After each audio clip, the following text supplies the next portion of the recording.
Are you worried that by eliminating those programs that certain people in our society are going to not have a fair Who are shot? those people that start behind? Because I grew up in Indian country. I live on the same place that my family got forced to move to before 1840. I'm the first one in my family to ever be in politics. I started business when I was 20 years old from necessity. That's not true. You inherited your father's plumbing company. I didn't get handed anything other than an opportunity. Today, we all have equal opportunity.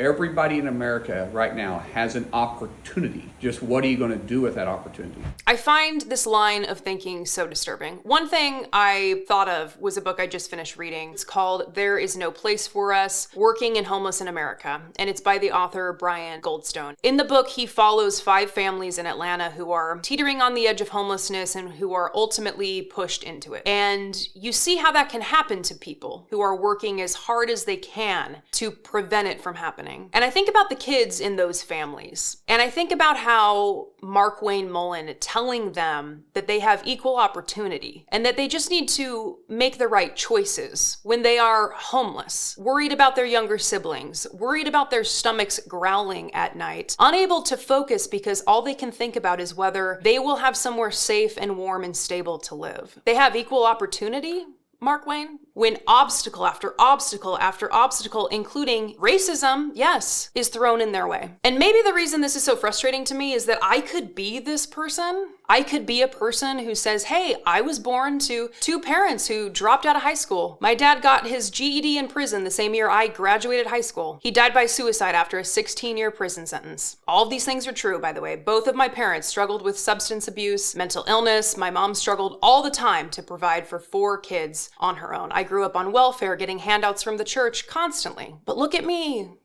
I have a Master of Science in Clinical Psychology, and I have found my way to stability. Why can't everyone else? But that would be grotesque. Instead, what I say is, I was forever changed by public assistance, food stamps, Pell Grants, Medicaid. I was lucky that people cared about me and tried to help me. Not everyone has that. I could never tell someone, follow my path, because so much of it is luck rather than the choices I made. Based on those experiences, I support government assistance because I know it is an investment we make in people, just as that investment was made in me. And I'm not pulling that ladder up behind me. People like Markwayne Mullin, they started a few rungs up on the ladder and they still want to pull it up. It's time we refuse to accept the cruelty of the bootstrap mythology and face reality. Some people need help. And we should seek to create a society that offers that help because it's the right thing to do.